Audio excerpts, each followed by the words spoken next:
টাইটেলের পর একটা ভিডিওকে ভাইরাল করানোর জন্য সবথেকে গুরুত্বপূর্ণ যদি কিছু আছে সেটা হলো ভিডিও থাম্বনেল।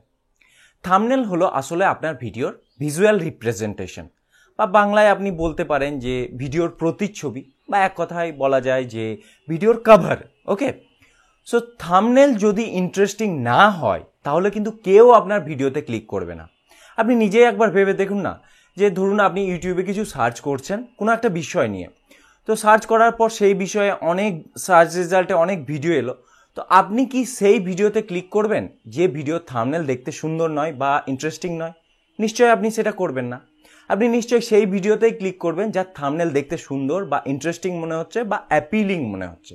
তো প্রথম দেখাতেই আপনার ভিডিওর থাম্বনেল আপনার ভিডিওর প্রতি একটা গুড ইমপ্রেশন তৈরি করছে। ওকে, সুতরাং আমাদেরকে একটা ভালো থাম্বনেল বা ইন্টারেস্টিং থাম্বনেল বানানো শিখতে হবে, বা অ্যাট্রাকটিভ থাম্বনেল বানানো শিখতে হবে, যেটা মানুষের কাছে আকর্ষণীয় হয়।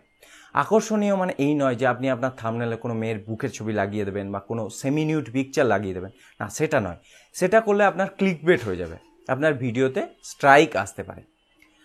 আপনাকে কি করতে হবে? আপনাকে আপনার ভিডিওর সঙ্গে সামঞ্জস্যপূর্ণ, যথাযথ এবং ইন্টারেস্টিং সুন্দর থাম্বনেল বানাতে হবে। ঠিক আছে? সো এই ভিডিওতে আমরা সেই রকমই একটা থাম্বনেল বানানো হাতে কলমে শিখব। এবং এইটাও বলে রাখি যে আজকের ভিডিওতে আমি যেটা শেখাবো, যে পদ্ধতিতে থাম্বনেল বানানো শেখাবো, সেটা খুবই ইজি। আপনি যদি জীবনে কোনোদিন থাম্বনেল নাও বানিয়েছেন তাহলে এই ভিডিওটা দেখার পর আপনি নিজে বানাতে পারবেন। খুবই easy, just drag and drop, এক জায়গা থেকে নিয়ে আর এক জায়গায় বসিয়ে দেওয়া, খুব ইজিলি আপনি পারবেন। ওকে, আমি ভেবেছি এই ভিডিও 3টে ভার্সন করব। প্রথম version for beginners, no software needed, মানে একদম নতুনদের জন্য, কোনো সফটওয়্যারের প্রয়োজন নাই, কোনো কিছু ইনস্টল করার প্রয়োজন নাই, মানে যেটা আজকের ভিডিওটা। ওকে, তো সেকেন্ড ভিডিওর is for semi professional Photoshop tutorial, মানে যারা স্বল্প অভিজ্ঞ তাদের জন্য পরের ভিডিওটা হবে, এবং এটা হবে ফটোশপ টিউটোরিয়াল। এবং third one is for mobile version, মানে তৃতীয় ভার্সনটা মোবাইল ভার্সন হবে, এবং এটা সবার জন্য হবে, স্পেশালি যারা মোবাইল থেকে ইউটিউব করে তাদের জন্য হবে। তো আজকে তো আমি এই প্রথম ভার্সনটা দেখাচ্ছি, তো আপনারা কি এই বাকি দুটো ভার্সন চান? যদি চান তাহলে সেটা আমাকে কমেন্টে জানান, আমি বাকি দুটো ভার্সনও দেব, যদি আপনারা চান তবেই। ওকে, এবং মোবাইল ভার্সনটা যদি আপনারা আগে চান তাহলে সেটাও আমাকে জানান, আমি তাহলে মোবাইল ভার্সনটাও আগে দেওয়ার চেষ্টা করব। ঠিক আছে, কমেন্টে আমাকে জাস্ট জানাবেন যে মোবাইল ভার্সনটা আগে দিন, তাহলেই হবে। ওকে, তো চলুন তাহলে আজকের ভিডিওটা শুরু করি।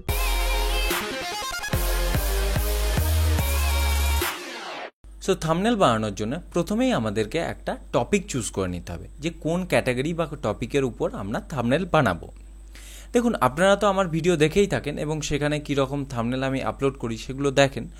তো আমি আমার ভিডিও টাইপের কোনো থাম্বনেল আজকে বানিয়ে দেখাবো না, আজকে কিছু অন্যরকম নতুন কিছু টাইপের বা নতুন ক্যাটাগরির থাম্বনেল বানিয়ে দেখাচ্ছি। তো ধরুন আমার একটা কুকিং চ্যানেল আছে, যেখানে আমি বিরিয়ানির রেসিপি দেখাবো। তো বিরিয়ানির রেসিপি ভিডিও দেখানোর জন্য আমাকে একটা থাম্বনেল বানাতে হবে, তো সেই থাম্বনেল আজকে আমি বানিয়ে দেখাবো। তো আজকে যে থাম্বনেল বানানো দেখাবো তার জন্য আপনাকে কোনো সফটওয়্যার ইনস্টল করার দরকার নাই, কোনো কিছু ডাউনলোড করার দরকার নাই। জাস্ট আপনার ব্রাউজারে এসে আপনাকে লিখতে হবে canva.com। তো canva.com হলো ওয়ার্ল্ডের one of the largest graphic designing website. তো এখানে ম্যাক্সিমাম কাজই ফ্রিতে হয়, চিন্তার কোনো কারণ নেই। তো এখানে এসে সিম্পলি আপনাকে সাইন আপ করতে হবে। তো সাইন আপ করার জন্য আপনি গুগলের থ্রুতেও সাইন আপ করতে পারেন, ফেসবুকের থ্রুতেও করতে পারেন, ইমেলের থ্রুতে। জাস্ট আপনাকে আপনার ইমেল এন্টার করতে হবে, পাসওয়ার্ড, নাম, তারপর আপনার ইমেল আইডিতে একটা মেল যাবে, এবং সেটা কনফার্ম করার পর আপনার এই অ্যাকাউন্ট ক্রিয়েট হয়ে যাবে ক্যানভাতে। ঠিক আছে, আমার অলরেডি অ্যাকাউন্ট আছে ক্যানভাতে, তো আমি সেই অ্যাকাউন্টটা ওপেন করে নিচ্ছি। ঠিক আছে, তো লগ ইন করার পর আপনার অ্যাকাউন্ট এরকম দেখতে লাগবে, এই ড্যাশবোর্ডটা এরকম দেখতে হবে। দেখুন, এখানে কাজ করা খুবই সহজ, জাস্ট ড্র্যাগ অ্যান্ড ড্রপ, আর কিচ্ছু নেই। এক জায়গা থেকে নিয়ে আর এক জায়গায় বসিয়ে দেওয়া, আর কিচ্ছু নেই। আমি সব কিছু দেখিয়ে দেবো। তো তার আগে আমি এখানে বলে রাখি, আমরা যে টপিকের উপর থাম্বনেল বানাবো সেই টপিকের উপর যদি আমরা একটা বেসিক আইডিয়া ঠিক করে নিই, বা আমরা কীরকমভাবে বানাবো, কোনখানে কোন ছবি রাখবো, কোনখানে কি লেখা রাখবো, ডিজাইন কীরকম হবে, এই সব কিছু যদি আমরা আগে ভিজুয়ালাইজ করে নিই, মানে আগে থেকে ঠিক করে নিই, তাহলে খুব সুবিধা হয়। আমি যেমন সব সময় আমার থাম্বনেল আগে থেকে স্কেচ করে রাখি। সো থাম্বনেল বানানোর জন্য আমাদেরকে এই ইউটিউব থাম্বনেলে ক্লিক করতে হবে। দেখুন এখানেও একটা কথা বলে রাখি যে সব সময় মনে রাখবেন যে ইউটিউব থাম্বনেলের সাইজ হয় 1280x720 পিক্সেল। সব সময় এই জিনিসটা খেয়াল রাখবেন, এই সাইজটা কনস্ট্যান্ট একদম। ওকে, তো প্রথমেই এই বাঁ সাইডের অপশনগুলো সম্পর্কে একে একে বলে নিই, কারণ এইগুলোই হচ্ছে মেন অপশন, এইগুলোই আমাদেরকে মেনলি কাজে লাগাতে হবে। ওকে, তো প্রথম অপশন হলো টেমপ্লেটস। এখানে অলরেডি প্রচুর টেমপ্লেটস আছে। অলরেডি প্রচুর টেমপ্লেটস দেওয়া আছে, যে এই টেমপ্লেটগুলো আপনি এখান থেকে নিয়ে এখানে দিতে পারেন। হ্যাঁ, সেগুলো কাজ করতে পারেন যেটা আপনার পছন্দ। এখানে অনেক রকমের টেমপ্লেট পাবেন, আপনি বিভিন্ন ক্যাটাগরির উপর পাবেন। যদি মিউজিক চ্যানেল হয় আপনার, তাহলে তার উপর আছে। ফুড চ্যানেল হলে তার উপর আছে। এখানে ফুড চ্যানেল যদি আমি দেখি, তাহলে দেখুন ফুড চ্যানেলের উপর বিভিন্ন রকমের টেমপ্লেটস রেডি করা আছে। আমি জাস্ট ড্র্যাগ অ্যান্ড ড্রপ এখানে এনে এখানে বসিয়ে দিলেই হয়ে যাবে, ঠিক আছে। সো এরকম প্রচুর টেমপ্লেটস অলরেডি আছে, আপনি চাইলে সেগুলো নিতে পারেন। আপনি চাইলে সেগুলোকে সরিয়ে নড়িয়ে বা আপনার যদি এই লেখাগুলো পরিবর্তন করতে হয় তাহলে আপনি করে নিতে পারেন। যা ইচ্ছা আপনি নিজের মতো করে কাস্টমাইজ করে নিতে পারেন। ওকে, এরপরে কি আছে, আপলোড সেকশন। মানে আপনি যদি নিজস্ব কোনো ছবি আপলোড করতে চান বা কিছু করতে চান, সেগুলো আপনি এখানে করে নিতে পারেন। দেখেন আমি অলরেডি করেছি। এরপর আছে ফটোজ, মানে আপনি যদি ফ্রিতে কোনো ফটোজ, এখানে যে ফটো আছে ম্যাক্সিমাম ফ্রি, কিছু কিছু পেড ফটো আছে। আপনি যদি কোনো ফটো ইউজ করতে চান ব্যাকগ্রাউন্ড হিসাবে তাহলে করতে পারেন। বিভিন্ন ক্যাটাগরির ফটো এখানে পেয়ে যাবেন, ফুডের উপর, বিচের উপর, যাই হোক অনেক রকম ক্যাটাগরির ফটো এখানে আছে। এরপর আছে এলিমেন্ট। এলিমেন্ট বলতে এর মধ্যে বিভিন্ন রকম শেপ আছে, ফ্রেম আছে, স্টিকার আছে। আমরা যখন এই থাম্বনেল বানাই তখন অনেক রকম ফ্রেমের দরকার পড়ে, অনেক শেপ স্টিকারের দরকার পড়ে, সেগুলো সব দেখতে পাবেন, আস্তে আস্তে সব দেখতে পাবেন। এগুলোও কিচ্ছু নয় এমন, এখান থেকে নিয়ে এখানে বসিয়ে দিলেই হলো, জাস্ট ড্র্যাগ অ্যান্ড ড্রপ। এরপর টাইটেল আছে, বিভিন্ন রকমের টাইটেল আপনি নিতে পারেন, ছোট বড় যেমন ইচ্ছা আপনি সেরকম নিতে পারেন, আপনি চেঞ্জও করতে পারেন, কোনো অসুবিধা নাই। ওকে, ভিডিওতে ভিডিও আছে, কিছু স্টক ভিডিওস আছে, আপনি ব্যাকগ্রাউন্ড পেয়ে যাবেন, ঠিক আছে, যেরকম ব্যাকগ্রাউন্ড চাইবেন। যদি মানে পুরোপুরি একদম সলিড কালার চান তাহলে তাও পেয়ে যাবেন, আপনি অন্যরকম ব্যাকগ্রাউন্ড চাইলে সেরকম পেয়ে যাবেন। প্রচুর ফ্রি ব্যাকগ্রাউন্ড আছে, ম্যাক্সিমামই ফ্রি ব্যাকগ্রাউন্ড। ওকে, এরপর আছে ফোল্ডার, ঠিক আছে, আর মোড। এই অপশানগুলো খুব একটা দরকার নেই।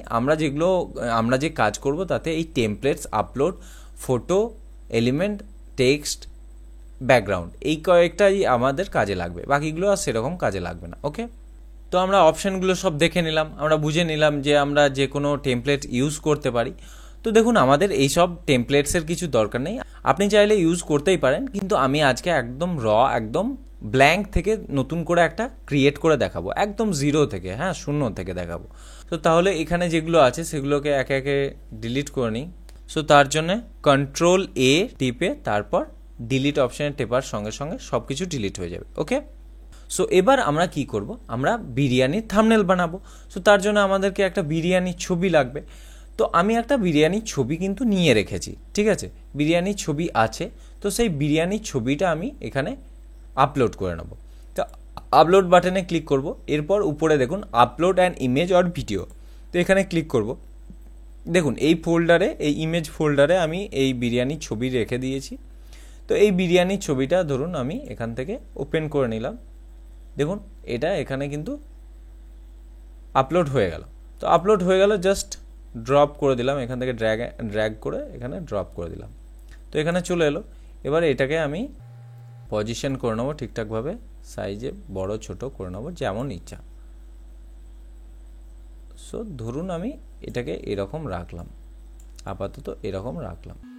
সো পিকচার পজিশন করা আমাদের হয়ে গেল। এবার এই উপরের অপশানগুলো আমরা দেখে নেব, মানে এই পিকচারের জন্য যে উপরে অপশানগুলো দেওয়া আছে। প্রথমে দেখুন ফ্লিপ, আপনি হরাইজন্টাল ফ্লিপ করতে পারেন, ভার্টিক্যালি ফ্লিপ করতে পারেন। ওকে, তো তারপর ক্রপ অপশান আছে, আপনি ক্রপ করে নিতে পারেন, এটাকে ধরে ছোট বড় করে নিতে পারেন, ঠিক আছে, ক্যান্সেল করলাম। এরপর অ্যাডজাস্ট, মানে আপনি এর ব্রাইটনেস বাড়াতে পারেন, কন্ট্রাস্ট বাড়াতে পারেন, আপনি যা ইচ্ছা তাই বাড়াতে পারেন, ঠিক আছে, ব্লার বাড়াতে পারেন। সো আমরা এত কিছু করব না, আমাদের এসবের কিচ্ছু দরকার নেই। তো এরপর দেখুন আমাদের কি আছে, ওকে, সো এরপর দেখুন আমাদের কি আছে, ফিল্টার। তো ফিল্টার আপনি বিভিন্ন রকমের ফিল্টার ইউজ করতে পারেন, ঠিক আছে। এরপর ইফেক্টস আছে, বিভিন্ন রকম ইফেক্টস আছে, সেগুলো আপনি ইউজ করতে পারেন, অ্যানিমেটও করতে পারেন। সো এগুলো বেসিক আমাদের টুল, কিন্তু আমাদের মেনলি লাগবে এই ফিল্টার, অ্যাডজাস্ট, ক্রপ আর ফ্লিপ, এর বেশি আর কিছু লাগবে না।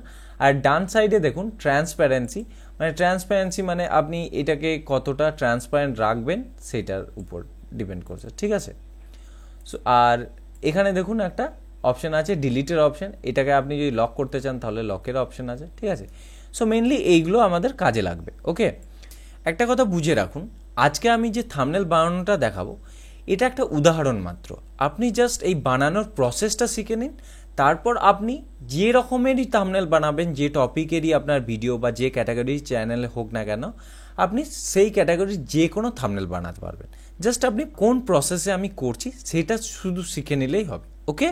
সো এখন আমাদের এই যে থাম্বনেলটা খুব বেসিক হয়ে আছে, জাস্ট এক প্লেট বিরিয়ানি রাখা আছে, এতে কিচ্ছু নেই, নর্মাল থাম্বনেল। সো একে আমাদেরকে মাল মশলা দিয়ে খুব সুন্দর করে সাজিয়ে তুলতে হবে, ওকে। তো অনেকে কি চায়, অনেকে চায় যে তাদের নিজেদের ছবি দিতে, ওকে। তো এই থাম্বনেলে যদিও ছবি দেওয়ার সেরকম প্রয়োজন নেই, তবুও যদি ধরুন আমি ছবি কিভাবে দিতে হয় সেটা দেখিয়ে রাখছি, যাতে অন্য টাইপের থাম্বনেল বানালে আপনার কাজে লাগে, ওকে। বা এই থাম্বনেলেও যদি আপনি আপনার ছবি দিতে চান তাহলেও কাজে লাগবে। সো ধরুন আমি একটা ছবি এখানে রেখে দিয়েছি এই ইমেজ ফাইলে, এই ছবিটা আমি আমার রেখে দিয়েছি। সো যদি এই ছবিটা আমি ওখানে অ্যাড করতে চাই, তো তাহলে আমার এই সাইডের পোর্শনগুলো তো কেটে দিতে হবে। তো সাইডের পোর্শনগুলো কেটে দেওয়ার জন্য একটা কিন্তু অপশন আছে, এই ক্যানভাতে অপশন আছে, কিন্তু সেটার জন্য প্রিমিয়াম সাবস্ক্রিপশন নিতে হবে। সো এই মুহূর্তে আমরা কি করব, আমরা গুগলে যাব, দিয়ে সার্চ করব যে ব্যাকগ্রাউন্ড রিমুভার। প্রথমেই দেখুন remove.bg বলে যে ওয়েবসাইটটা আছে, এটা ওপেন করে নেব, ঠিক আছে। এখানে আপলোড অ্যান ইমেজ, ঠিক আছে, এখানে আমরা এই ইমেজটাকে আপলোড করে দেবো। দেখুন আমাদের পুরো ইয়েটা মানে ব্যাকগ্রাউন্ডটা পুরো কেটে দেবে, দেখতে পাবেন খুব ইজিলি এখান থেকে ব্যাকগ্রাউন্ডটাকে রিমুভ করে দেওয়া হয়। দেখতে পাচ্ছেন যে পুরো ব্যাকগ্রাউন্ডটাকে রিমুভ করে দিয়েছে, ঠিক আছে। সো এবার আমরা এটাকে ডাউনলোড করে নেবো। সো ডাউনলোড হয়ে গেল, এই দেখুন ডাউনলোড হয়ে গেছে, ওকে। তো এবার এটাকে আমরা এই ক্যানভাতে অ্যাড করে নেবো। সো আপলোডে এসে আপলোড অ্যান ইমেজ, সো এখানে ডাউনলোডে যাব, এটা দেখুন আপলোড হয়ে আছে। সো এবার আপনি যদি এটাকে এখানে আনতে চান তাহলে আনতে পারেন, মানে আমি জাস্ট এখানে দেখিয়ে রাখছি। আপনি যদি অন্য ক্যাটাগরির ভিডিও বানান বা অন্য যদি তার জন্য থাম্বনেলে অনেক সময় নিজের ছবি দিতে মানুষ পছন্দ করে বা ছবি দেওয়ার প্রয়োজন হয়, তো এভাবে আপনি ব্যাকগ্রাউন্ড রিমুভ করে নিতে পারেন, এবং ব্যাকগ্রাউন্ড রিমুভ করার পর আপনি কিন্তু সেই ছবিটাকে এখানে এভাবে নিয়ে আসতে পারেন, ওকে। এরপর আপনি ধরুন অ্যাডজাস্ট করে নিলেন, যে কন্ট্রাস্ট বাড়িয়ে নিলেন, আপনি ব্রাইটনেস বাড়িয়ে নিলেন, আপনি যদি স্যাচুরেশন একটু বাড়িয়ে নিতে চান তাহলে তাই করে নিলেন, আপনার যেমন ইচ্ছা আপনি সেরকম করে নিতে পারেন, ওকে। ব্রাইটনেস কমানো বাড়ানো আপনার ইচ্ছা মতো আপনি কাস্টমাইজ করে নিলেন। কিন্তু আমার মনে হয় না, খুব একটা মনে হয় না যে এই থাম্বনেলে এরকম একটা ইমেজের খুব একটা প্রয়োজন আছে। সো আমি এই মুহূর্তে এই ইমেজটাকে ডিলিট করে দেবো, ওকে। তো আমরা এবার তাহলে কি করব, আমরা এবার আমাদেরকে একটু ডিজাইনটাকে ঠিক করে নেবো, ডিজাইন অ্যাড করে নেবো। সো তার জন্য আমরা এখানে যাব এলিমেন্টস। সো এলিমেন্টসে যাওয়ার পর এখান থেকে আমরা একটা এরকম শেপ নিয়ে নেব। শেপ নিয়ে নেওয়ার পর এখানে ড্রপ করে দিলাম। এই শেপটার মানে শেপটার কালারটা চেঞ্জ করে নেবো। কীরকম কালার দিলে ভালো লাগবে, দেখুন এটা যেহেতু মানে এটা যেমন হলুদ, সাদা বা এরকম বিরিয়ানি কালার আছে, তার সঙ্গে দেখুন এই নেভি ব্লু কালারের যে ব্যাকগ্রাউন্ডটা আছে এটা জাস্ট ভালো একটা খাপ খাচ্ছে। তো আমরা এটার কালার এটা করে নিলাম। তো কালার এটা করার জন্য এখানে ক্লিক করতে হবে, এখানে ক্লিক করার পর এই কালার প্যালেটটা ওপেন হয়ে যাবে। এবার আপনি যে কালার সিলেক্ট করবেন সেই কালার হয়ে যাবে। সো কালার সিলেক্ট হয়ে গেল। এবার আমরা এটাকে একটু বড়ও করে নিতে পারি, এটাকে টেনে বড় করে নিলাম। এবার আমরা কি করতে পারি, একটু ট্যারা করে এই সাইডে এভাবে দিতে পারি কিন্তু, ওকে। এতে দেখতে খারাপ লাগবে না। এরপর আমরা কি করব, এখানে ট্রান্সপারেন্সিতে আসব, দিয়ে এটাকে 70-তে নামিয়ে দেবো। 70 যত নামাবেন তত আবছা হয়ে যাবে। সো 70 মোটামুটি ঠিক আছে। সো দেখুন ব্যাকগ্রাউন্ডটাও মানে ব্যাকগ্রাউন্ডে আমাদের ইয়েটাও ইমেজটাও দেখা যাচ্ছে, অথচ আমাদের ডিজাইনটাও ঠিকঠাক মেনটেন হচ্ছে, ওকে। এরপর আমরা কি করব, এরপর আরও কিছু আমাদেরকে করতে হবে। তো তার জন্য আমি আর একটা শেপ নিয়ে নেব। শেপ নিয়ে নেওয়ার আগে আমি চাই যে এখানে একটা অনেক মানুষ পছন্দ করে এখানে আপনার নিজের লোগো দিতে, ঠিক আছে। সো আপনার যেমন লোগো আপনি সেই লোগো দিয়ে দিতে পারেন। তো লোগো নেওয়ার জন্য প্রথমেই আমি এরকম একটা ফ্রেম নিয়ে নেব, ঠিক আছে। সো ফ্রেমে ক্লিক করার সঙ্গে সঙ্গে এখানে চলে এলো। তো ফ্রেমটাকে একটু ছোট করে নিলাম, এখানে রাখলাম। এবার যদি ধরুন আপনার লোগো থাকে তাহলে আপনি নিয়ে নিতে পারেন। ধরুন আপনার যদি কোনো লোগো যদি অলরেডি থেকে থাকে, যেমন আমার অলরেডি এখানে লোগো রাখা আছে, ধরুন আমার 10 এটা লোগো। সো আমি জাস্ট এনে এখানে পুট করে দিলাম, দিয়ে এখানে ড্র্যাগ করে দিলাম, ড্রপ করে দিলাম, ব্যাস আমার এটা এইখানে ঢুকে গেল। কিন্তু আবার দেখুন একটু ছোট বড় করার জন্য ডাবল ক্লিক করলেই হবে, এর উপরে ডবল ক্লিক করলেই ছোট মানে আপনি এটাকে বড় করতে পারেন, এরকম করতে পারেন, আবার ছোট করতে পারেন। ছোট করার জন্য একদম উপরে তুলবো, দিয়ে ছোট করে দেন, ঠিক আছে। সো হয়ে গেল। এরকমভাবে আপনি কিন্তু দিতে পারেন, মানে লোগো দিতে পারেন। লোগো যদি দিতে চান তাহলে দিতে পারেন। এবার আমি ধরুন এই লোগোটা দেবো না, আমি ধরুন আমার একটা লোগো আছে, দেখাচ্ছি। আপনি যদি ইমেজ চান ইমেজও দিতে পারেন, ইমেজ জাস্ট এর উপরে দিয়ে দিলেই হলো। দেখুন ইমেজটা চলে এলো, দেখতে পাচ্ছেন। এর ব্যাকগ্রাউন্ডটা যেহেতু ফাঁকা করা আছে তাই এর ব্যাকগ্রাউন্ডে কিছু দেখা যাচ্ছে না। তো আমি এটাকেও ডিলিট করে দিলাম, ডিলিট ইমেজ। সো দেখুন আমি এখান থেকে কি নিয়েছি মনে আছে, আমি এলিমেন্ট থেকে ফ্রেম নিয়েছি, আমি শেপ নিয়ে নিই, কিন্তু আমি জাস্ট ফ্রেমটা নিয়েছি। শেপ নিয়ে নিলে কিন্তু এর উপরে কিছু দেওয়া যাবে না, আমি পরে দেখাচ্ছি। সো এটাকে এখান থেকে ডিলিট করে দিচ্ছি। আমি ফ্রেম নিয়েছি, মনে থাকে যেন, ফ্রেম, বারবার বলছি ফ্রেম নিয়েছি। সো এখান থেকে এবার আমি আমার একটা লোগো, যেটা আমার চ্যানেলের লোগো, সেটা আমি নিয়ে নিতে পারি। ধরুন আমার চ্যানেলের এটা লোগো, সো আমি এখান থেকে নিয়ে নিলাম, এখানে পুট করে দিলাম। দেখছেন খুব সুন্দর একটা লাগছে। আমি ছোট বড় বা একটু টেরা করতে পারি, আমি এখানে রাখতে পারি, যেমন ইচ্ছা সেরকম রাখতে পারি। ওকে, এটা এখানে রাখলাম। এরপর আপনি কি করতে পারেন, আপনি এইটার টেক্সট কিছু অ্যাড করতে পারেন। টেক্সট অ্যাড করতে গেলে টেক্সটে ক্লিক করতে হবে। টেক্সটে ক্লিক করার পর আপনি এখান থেকে টেক্সট অ্যাড করতে পারেন। তো উপরে দেখুন অ্যাড হেডলাইন, তো আমি হেডলাইনে ক্লিক করলাম, দেখুন এখানে চলে এলো। সো আপনি লিখতে পারেন, এটা ধরুন মাটন বিরিয়ানি, তো আমি এরকমভাবে লিখলাম যে MUTT মাটন বিরিয়ানি। সো আপনি এভাবে মাটন বিরিয়ানি লিখতে পারেন। ওকে, সো এরপর আপনি এটাকে পুরোটা সিলেক্ট করে আপনি এখান থেকে কালারও চেঞ্জ করতে পারেন, যেমন ইচ্ছা আপনি কালার দিতে পারেন। আপনি যদি লাল দেন তাহলে লাল হয়ে যাবে, দেখতে পাচ্ছেন। সো এইভাবে কালার চেঞ্জ করতে পারেন। এবার আপনি বলবেন যে দাদা আমি তো মানে বাংলাতে লিখতে চাই। হ্যাঁ ঠিক আছে, কোনো অসুবিধা নয়, বাংলাতেও লিখতে পারেন। অভ্র কী জিনিস নিশ্চয় জানেন, কম্পিউটারে যদি আপনি কাজ করতে এসছেন, ইউটিউব করতে এসছেন, আশা করি আপনি অভ্রর ব্যাপারে জানেন। অভ্র হচ্ছে বাংলা লেখার জন্য বাংলা ওয়ার্ডের অল্টারনেটিভ। সো আপনি এখানে অভ্র কিবোর্ড লিখে এই যে প্রথম যে অপশনগুলো আছে, অভ্র কিবোর্ড ডাউনলোড, এখান থেকে আপনি ফ্রিতে ডাউনলোড করে নিতে পারেন। ওকে, ওসব আমি দেখাচ্ছি না। তো এই অভ্র কিবোর্ড ইনস্টল করে নেওয়ার পর এখানে ইংলিশ সিলেক্ট হয়ে আছে, তো ল্যাঙ্গুয়েজটাকে বাংলা সিলেক্ট করে নিলাম। ওকে, বাংলা সিলেক্ট করে নেওয়ার পর এটা পুরোটা সিলেক্ট করলাম, দিয়ে ব্যাকস্পেস দিয়ে এটাকে মুছে নিলাম। এরপর লিখব মাটন বিরিয়ানি লিখলাম, ঠিক আছে। আমি যদি এটাকে সাদা করতে চাই তো তাহলে এখান থেকে সাদাতে ক্লিক করলাম, দেখুন আমার লেখাটা সাদা হয়ে যাবে। আচ্ছা, সাদাটা এখানে ঠিকঠাকভাবে দেখতে পাচ্ছেন না, আমি একটু উপরে তুলে নিচ্ছি তাহলে দেখতে পাবেন। যাই হোক, সো মাটন বিরিয়ানি লেখা হয়ে গেল। বাট লেখাটা যদি আমি এখান থেকে এখানে দেখুন, এখানে যদি দিই তাহলে খুব একটা ভালোভাবে বোঝা যাবে না কিন্তু। ওকে, তো তার জন্য আমি চাই এর নিচে একটা এখান থেকে দিয়ে দিতে, এই শেপ দিয়ে দিতে, ঠিক আছে। তো তার জন্য আমি কি করব, এখান থেকে একটা শেপ বেছে নেব। এখানে অনেক রকমের শেপ আছে, দেখুন এরকম সার্কেল আছে, রেক্ট্যাঙ্গুলার আছে, ট্রায়াঙ্গেল আছে, বিভিন্ন রকমের শেপ আছে। তো আমি যে কোনো একটা শেপ বেছে নেব, একটু অন্যরকম টাইপের শেপ বেছে নিই। চলুন দেখি, অনেক রকম শেপ তো আছে।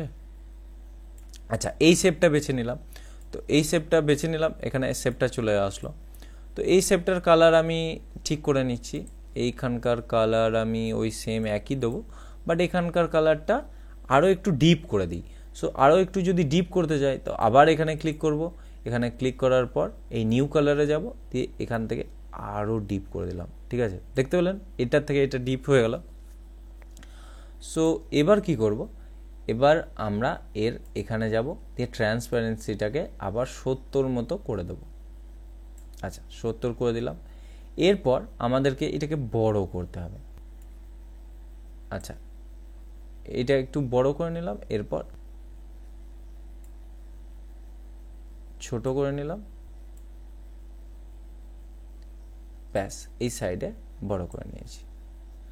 আরও একটু ছোট করে নিলেও ভালো হবে, ব্যাস। এবার এই সাইডটা ধরে টেনে বড় করে নিলাম। এবার একে আমি কি করব, এখানে রাখতে চাই। এখানে রাখলে খুব একটা দেখতে খারাপ লাগবে না, বেশ ভালোই লাগবে বরং। তো এইটা যদি আমি এর উপর রাখি, দেখুন এই মুখটার উপর মানে এই লোগোটার উপর চেপে যাচ্ছে। তো তার জন্য আপনি কি করতে পারেন, সেন্ড টু ব্যাক। ঠিক আছে, সেন্ড টু ব্যাক করলাম, দেখুন এবার এ কিন্তু তলে চলে গেল। আবার যদি এটাকে সেন্ড ফরওয়ার্ড করি, এটা উপরে চলে আসবে। যাই হোক, এখানে যদি না আসে, এখানে যদি না পাচ্ছেন তাহলে পজিশনে আসবেন, এখানে এসে ফরওয়ার্ডে টিপে দেবেন, দেখুন উপরে চলে আসলো। আবার ব্যাকওয়ার্ডে টিপে দেবেন, নিচে চলে আসবে। সো এরপর আমরা এই বিরিয়ানি লেখাটা উপরে টেনে নিয়ে আসব। সো টেনে নিয়ে আসলাম যখন, তখন এটা মনে হচ্ছে একটু ছোট, তো তার জন্য তাহলে এটাকে আর একটু বড় করে নিই টেনে। আচ্ছা লেখাটাকে একটু ছোট করে নিলেও হতো, ব্যাস ওকে, যথেষ্ট ছোট করে নিয়েছি আমরা। আচ্ছা এবার তাহলে এটাকেও একটু টেনে ছোট করে নেওয়া যাক। আচ্ছা টেনেও ছোট করে নেওয়া হলো। লেখাটাকে একটু উপরে তুলে নিই। সো আমরা কিবোর্ডে ওই উপরের আপ বাটন প্রেস করে তুলে নিলাম। আচ্ছা এই যে লেখাটা দিলাম সেটা দেখতে যথেষ্টই ভালো লাগছে, কিন্তু তার পিছনে যদি একটু শ্যাডো দেওয়া হয় তাহলে আরও ভালো লাগবে। শ্যাডো দেওয়ার জন্য এখানে সেরকম কোনো অপশন কিন্তু নেই। ঠিক আছে, সো আমাদেরকে শ্যাডো বানানোরও পদ্ধতি আছে। তার জন্য কি করব, এটাকে ক্লিক করব, মানে এই লেখাটার উপর ক্লিক করব। তারপর এখানে দেখুন এই ডুপ্লিকেট অপশন আছে, সো ডুপ্লিকেটে ক্লিক করে দেবো। দেখুন আর একটা চলে এলো। সো এই যে লেখাটা চলে এলো, এটাকে আমরা উপরে তুলে দিলাম। এরপর এই নিচের লেখাটাকে সিলেক্ট করলাম, সিলেক্ট অল করে দিলাম, মানে পুরোটা সিলেক্ট হয়ে গেল। এরপর এর কালারটা আমরা কালো করে দেবো। ঠিক আছে, এবার দেখুন লেখাটা কালো হয়ে যাবে, দেখতে পাচ্ছেন লেখা কালো হয়ে গেছে। এরপর আমরা এইটাকে একদম এর উপরে এনে নেব। দেখুন একদম পজিশনে হয়ে গেছে। আমি এটাকে একটু বাড়িয়ে দিচ্ছি, দেখুন 100% যদি করে দিই তাহলে এটা বড় হয়ে গেল, তাহলে বুঝতে আপনাদের সুবিধা হবে। এবার দেখুন আমি এই কিবোর্ডের যে ন্যাভিগেশন কিগুলো আছে সেগুলো প্রেস করে কাজ করে নিচ্ছি, মানে একটু একটু করে সরিয়ে নেব। দেখবেন, দেখুন একটু সরিয়ে নিচ্ছি, দেখুন এবার কিন্তু দেখতে পাচ্ছেন যে এবার শ্যাডো ক্রিয়েট হয়ে গেছে, বুঝতে পারছেন। বাট আমি যদি এটাকে একটু সরিয়ে নিই তাহলে বেটার হয়, কারণ একদম এই সাইডে লেগে যাচ্ছে। সো এবার দেখুন পুরো শ্যাডো ক্রিয়েট হয়ে গেছে। আপনি এটাকে উপরে নিচে নিয়ে নিজের মতো করে যেমন শ্যাডো নেবেন, এই সাইডেও নিতে পারেন, এই সাইডেও নিতে পারেন, নিজের মতো করে শ্যাডো কিন্তু বানিয়ে নিতে পারেন। ঠিক আছে, সো আমরা কিন্তু শ্যাডোও বানিয়ে নিলাম। ঠিক আছে, এবার এটাকে আমরা আবার 50% নিয়ে চলে আসবো। তো দেখুন মাটন বিরিয়ানি লেখা একটা যথেষ্ট সুন্দর থাম্বনেল ক্রিয়েট হয়ে গেছে। বাট এটার সঙ্গে এটাও একটা কন্ট্রাস্ট দিলে ভালো হতো। সো এখানে একটা ব্লু আছে আর এখানে যদি রেড আছে, সো আমরা যদি এই রেডের কম্বিনেশনটা দিই তাহলে কিন্তু দেখতে খারাপ লাগবে না। সো রেডের কম্বিনেশনটার জন্য আমরা একটু রেডও দিয়ে দিলাম, দেখুন। সো তাহলে এখানে ব্লু থেকে গেল, ব্লুটাকে যদি আরও একটু ডিপ ব্লু করে দিই তাহলেও খারাপ হবে না। সো তার জন্য এই নিউ কালারে ক্লিক করব, দিয়ে একটু ডিপ করে দেবো। হ্যাঁ দেখুন ডিপ ব্লু হয়ে গেল। সো এবার দেখুন দেখতে কিন্তু যথেষ্ট সুন্দর লাগছে। সো এবার আমরা কি করব, এবার এই ইয়েতে আসবো, অ্যাডজাস্টে আসবো। অ্যাডজাস্টে এসে ব্রাইটনেসটা একটু বাড়িয়ে দিলাম, এরপর কন্ট্রাস্টটা একটু বাড়িয়ে দেব, এরপর স্যাচুরেশনটা সামান্য একটু বাড়িয়ে দিলে হয়, বাট কন্ট্রাস্টটা একটু বেশি হয়ে গেছে, একটু কমিয়ে দিলাম কন্ট্রাস্টটা। বাকি মোটামুটি সব কিছু ঠিক আছে। এবার দেখুন খুব সুন্দর দেখতে কিন্তু একটা থাম্বনেল বানানো হয়ে গেছে। এটা কি যথেষ্ট সুন্দর একটা থাম্বনেল বলে মনে হচ্ছে নাকি আপনার? এই থাম্বনেলটা যদি আপনি ফুল স্ক্রিন দেখতে চান তো তাহলে এখানে ক্লিক করুন, দেখুন এটা আপনার থাম্বনেলের ফুল স্ক্রিন ভিউ, মানে এটাকে দেখতে এরকম লাগবে। আবার এখানে ক্লিক করলে ফুল স্ক্রিনটা এক্সিট হয়ে যাবে। তো এই আমাদের কিন্তু থাম্বনেল তৈরি হয়ে গেল। এবার আমরা এই ডাউনলোড বাটনে ক্লিক করব। এবার আপনি এখানে সিলেক্ট করতে পারেন যে জেপিজি ফাইলে নেবেন নাকি পিএনজি ফাইলে নেবেন। আমি সাজেস্ট করব পিএনজি ফাইলে নেন, তাতে কোয়ালিটিটা বেটার থাকবে। ওকে, এরপর ডাউনলোড বাটনে ক্লিক করার সঙ্গে সঙ্গে কিন্তু আপনার এই যে থাম্বনেলটা বানালেন এটা ডাউনলোড হয়ে যাবে। এ দেখুন ডাউনলোড হয়ে গেছে, ঠিক আছে। সো এটা ওপেন করলেন, দেখুন আপনার কিন্তু থাম্বনেল রেডি হয়ে গেছে। এবার আপনি এই থাম্বনেলটাকে ইউজ করতে পারেন। ওকে, সো আমাদের যথেষ্ট সুন্দর গুড লুকিং একটা থাম্বনেল তৈরি হয়ে গেছে। সো এইভাবে আপনি থাম্বনেল কিন্তু তৈরি করতে পারেন। আশা করি কারো কোনো বুঝতে অসুবিধা হয়নি। তো এই সম্পর্কে আর যদি কোনো রকম কোনো প্রশ্ন থাকে তো তাহলে আমাকে অবশ্যই কমেন্ট বক্সে জানাবেন। ধন্যবাদ।